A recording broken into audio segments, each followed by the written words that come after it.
how have you liked the mental toughness of your offense, considering the offensive line injuries, Tyler Wallace and now Sanders? You know, we obviously lost some explosiveness with Tylen, and then you lose some explosiveness with Spencer. But we have the 5 guys back. You know, you talk about 50 in there and 78 rotating some. But the last couple weeks is the first time we've had the core back since, I think, the 3rd week of the season. So it's nice to have those guys back and let them work together. They were average in the first half, but they played much better in the second half. Marcus is a senior. He started all but 2 games in his career. Yeah. How has he kind of been that model of consistency up there? He's been awesome. You know, it's interesting. You know, we talk about recruiting all the time, and we signed him on signing day. We lost somebody.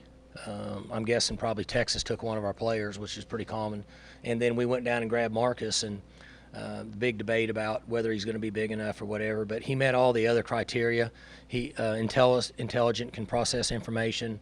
Mama raised him right. Plays hard, tough. Comes in here and he's basically a 4-year starter. And nobody recruited him. I think he was committed to the Raging Cajuns, which I'm not saying they're not anybody, but let's just say Power Fives. And we were able to get him up here, and he's been a great player for us. He should be an all-conference player, and based on the success that Chuba's having, you know, Chuba's at over 2,000 total yards of offense now. Marcus should be up for some All-American awards. There's been years with injuries around him. How does he become the guy that stays healthy? I don't know. He's doing yoga. I mean, you know, if you bottle those things up and sell it, you know, you can get out of doing what you're doing now. I don't know how that works. He's just been healthy for a long time. We've been very fortunate with him. You mentioned on the teleconference, you brought this up, that, I mean, it feels like a year when you guys have been pounded by injuries, and you obviously have the 2 big ones, but you're actually really healthy. We're healthy on defense now for the first time this year. See, we started the season with 3 or 4 key players injured, and it ran all the way up through 4th or 5th week of the season. And then you had Amon that tore his thumb up. Harper broke a hand, broke a bone or something. And so they're out there, but they're wearing big cast, and they don't get to practice much. 3 was out some. 20 was hurt a lot. We've had linemen hurt all year.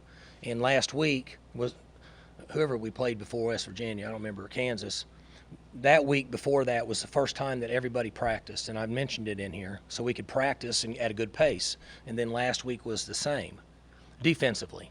And then offensively, we're back up and running. I mean, obviously you lose a lot of offense when you lose Wallace, and then, you know, with Spencer being out, we lose some explosiveness. But the other guys have made a few plays, and Drew played really well. With that said, OU's defense has been playing really well. Your defense has been playing really well. Usually these games come into shootouts. What do you kind of expect going into there now? You know, I don't know. The league's been different this year. The game hasn't been played as fast across the board. Defenses have rallied and played better for the most part. You know, if you take preseason games out, you know, we're playing OU. So if you just take our preseason games out and take OU's preseason games out and look at the what would be 9, they will have played 8 games, right? And we will have played 8. And look at those games, and you build the numbers out of that, and you ask yourself the question that you asked me, and you get a very competitive defense in this league for the most part. The numbers are down, and teams are competing really well against each other defensively, and then there's not as many plays in the game, so you're seeing a little bit different outcome. Sometimes it's hard to predict.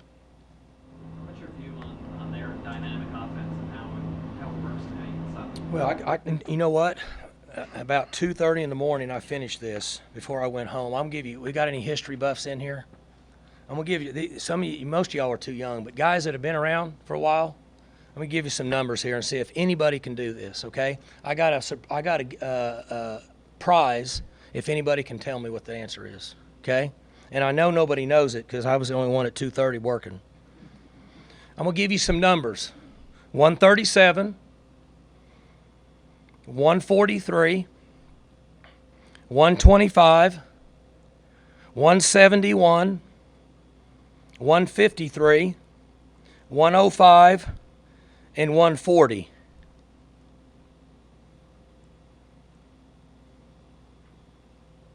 Okay? Now I'll give you the last one, 180.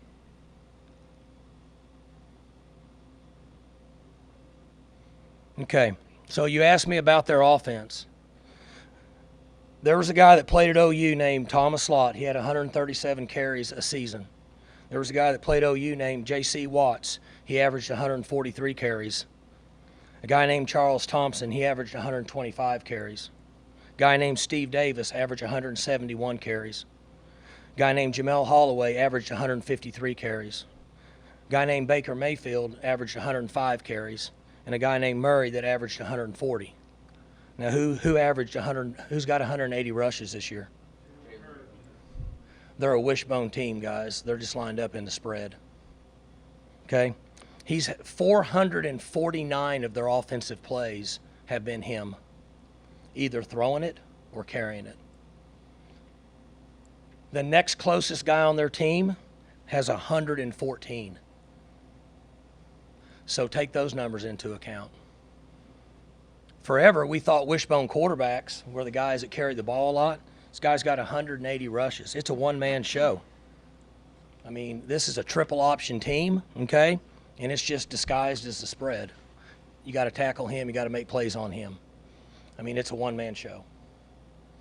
And you got to give the guy credit. He's taken hit after hit after hit after hit. So, started thinking about that last night when I was watching it, and I said, I'm going to put some numbers together, and I'm not real good with numbers, but I think I'm fairly accurate. Some of those I took, like Steve Davis played 3 years, Thomas played 3 years. I averaged his carries. Those were, and Baker and Kyler were on 14 games. He's only on 11. So when you talk about their offense, 449 times he's had an outcome in the play. And 180 of them was him rushing the football. So it's triple option just disguised in the spreads, all it is. So we got to stop the quarterback. We got to tackle him. We got to get him down. So what unique challenges does that present? Because there aren't a lot of quarterbacks that are that impactful. You got to play 5-on-5 or 6-on-6 or 7-on-7. Because of their the willingness for them to run him and his willingness to run, and he's an extra guy. So like when we had Spencer's the extra guy. So the box numbers are equal. You guys know that 5-man, 6-man, 7-man box. You're 5-on-5, 6-on-6, or 7-on-7. And sometimes against them, because they're triple option, you can watch the tape. Back comes here and he blocks. They fake to the other back. He goes up and blocks and he runs the ball. That's just triple option. So in most cases, they're going to have equal numbers. So you have to be able to get off blocks, and you got to be able to tackle. That's what it comes down to. But the more I watched it, I kept thinking there's only one guy that ever touches the ball, and it's him. It's a one-man show. So from a standpoint of what you've seen this season that might be anywhere close to that, what is that, Skylar Thompson at K-State? Or? I mean, he didn't get my attention for me to start adding up numbers in my brain, but I mean, maybe I just can't imagine that anybody's that close to that. I don't know. Y'all can pull it up on tape. What's the quarterback at Army? How many carries does he have this year? Somebody in here that's young ought to be able to pull that up within 90 seconds. Makes for good information anyway. What's that? Oh, he's a good player. Sure. How much? 127. Okay, so they're running the wishbone. He's got 127 carries. Guy at OU's got 180. C.D. Lamb's good. You know, you could tell they missed him in the Baylor game. He's an explosive player, and they throw the ball to him. Preseason, they threw it to him down the field. Once you got into this league play where guys know each other, caught a lot of underneath routes, tweeners, a little bit of cross-country stuff. Good player. Talking with Drew and Stoner, they've been basically best friends since Drew has come to the team. What camaraderie have you seen between the two of them, and how important is that, having your top QB and your top receiver have that? Well, those things, the chemistry is important, the culture. We were able to survive here 5-6 weeks ago when we knew that we could play better, but we weren't because we were turning the ball over and we were giving up big plays. Our culture and our chemistry and relationships the players have on our team was able to keep us afloat. If you're not in an environment, in my opinion, like this, things can go 19 different directions, and that's where teams go underneath. So the relationships with those guys that care about each other is a big part.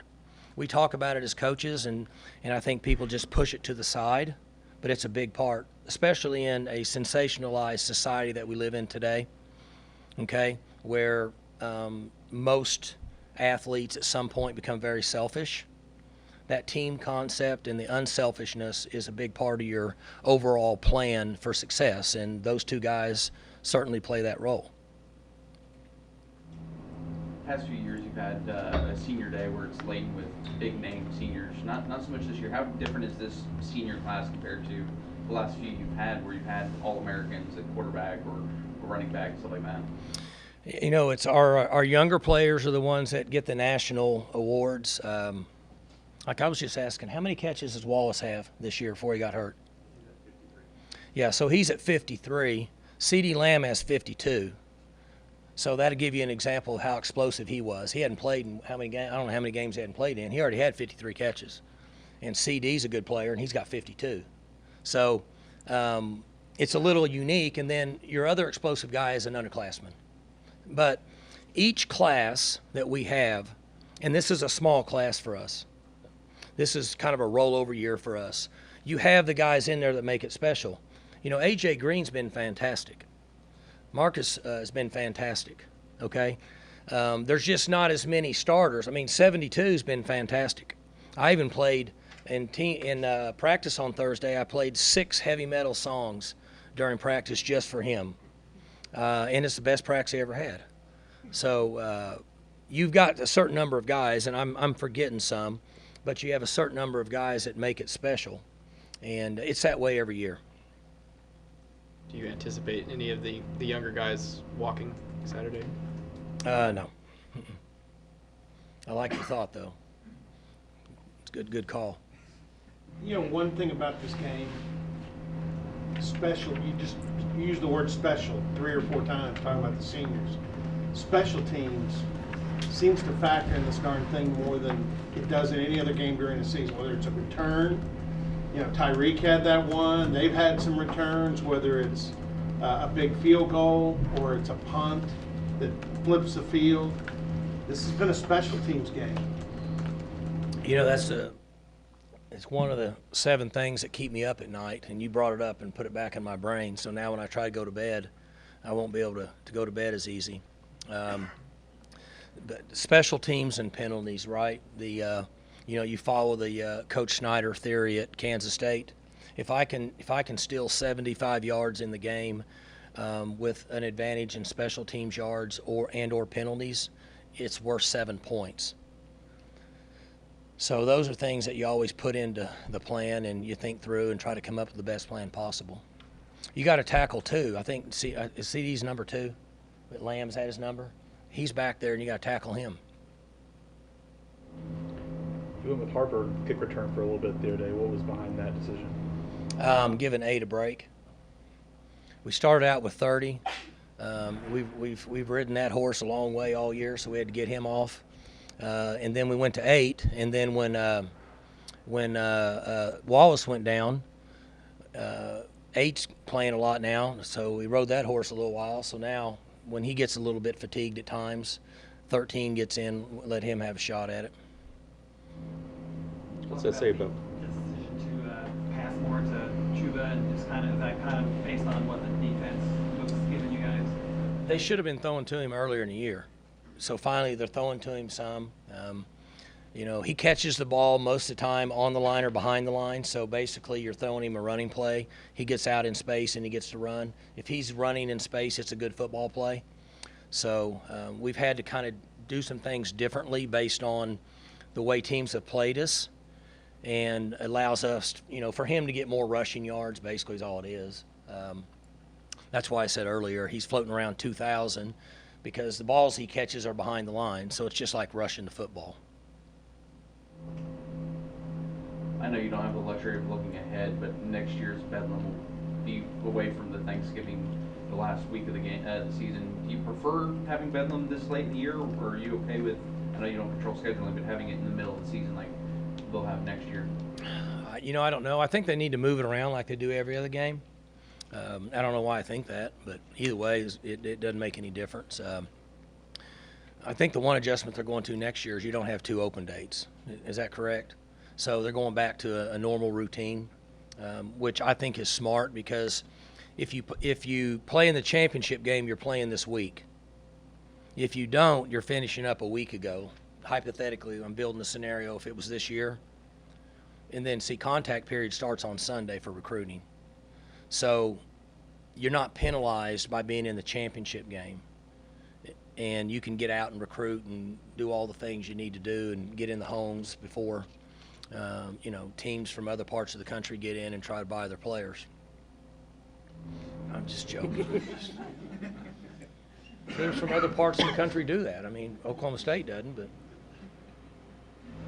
On the topic of Thanksgiving, we've heard your thoughts on why you like it. But what memories do you have of when you were young at your house? Thanksgiving's good because you don't have to worry about gifts. It's just family around, and you got the Lions are going to be playing. They play the Cowboys. Who plays the Lions this year? Who? Bears and Lions. Yeah. So you got whoever, and you play football in the front yard, right? Years ago, you guys are too young, but when I was a kid, November used to be a cold month. Okay? So I don't buy all the green global warming. I don't know who's right or wrong, whatever. Don't worry, I'm not going to get into politics. If anybody wants any information on impeachment inquiry, I can talk to y'all afterwards. I got all that. But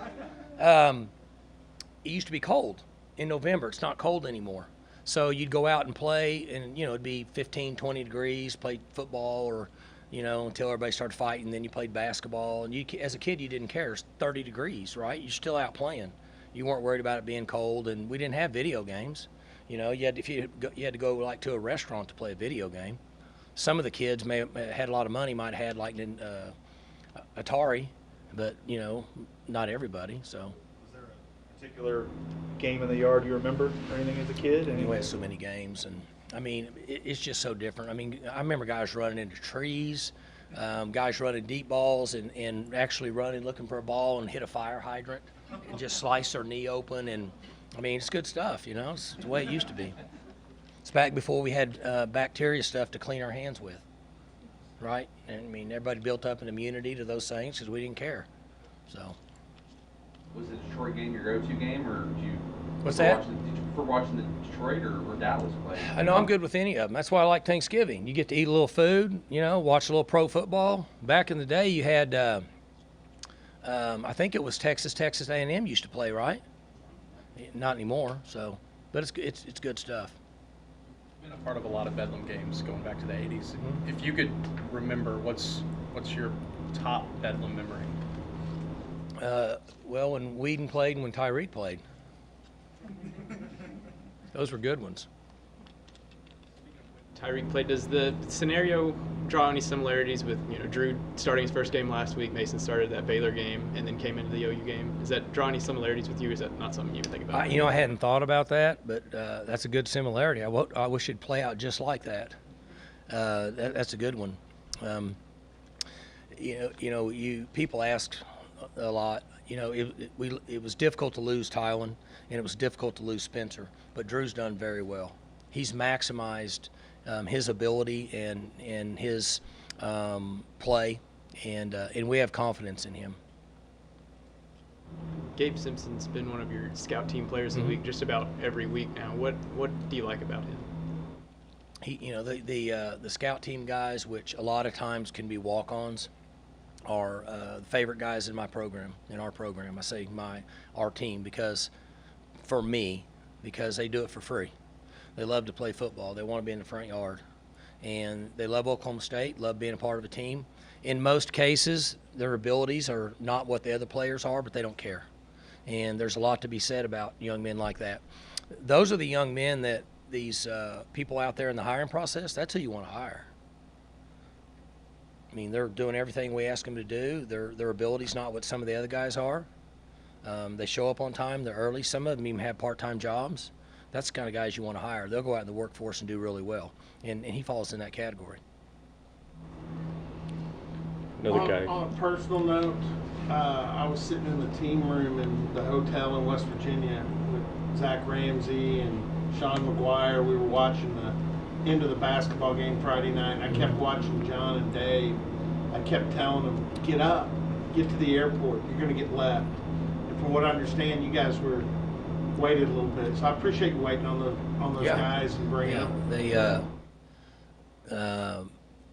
The good thing for Stillwater is they were so far ahead. Mac and I left. There was about 8 or 9 minutes in the game. I think it was 52-6 or something. So we're able to roll out of there. So we got to the airport about 9:37, and Dave and them got there at about 10:24. So I really appreciate you hanging around. no, those guys. You know what? It's what's an hour? If you get like 3 hours of sleep and compared to 2 hours of sleep, what difference does it make? So it's all good. So we got there and worked out really well. It was an awesome evening it was a great weekend for me and for Mac. I said this earlier. When the game was over, I went down and scaled the fence and gave Gunner a hug, said, I'm out of here, I got to go. I looked over and Mac's over there, and him and Luke are like two bears hugging each other, and all that. And it was kind of like for 10 seconds, My kids won't hug me for 10 seconds, but that was worth it. That made it worth it right there for Jason and Luke to be able to spend that time together. And then we rolled out and we were gone. It was good stuff. Do you like the state title game being at UCO Stadium? I think anytime, anywhere. Let's roll. That's probably what Bixby feels like, and I'm guessing Stillwater feels the same way. Somebody told me the other day, and you guys can research this, I don't think there's ever been two teams playing a state championship that both averaged over 61 points on the year. I don't think. That's what somebody said the other day.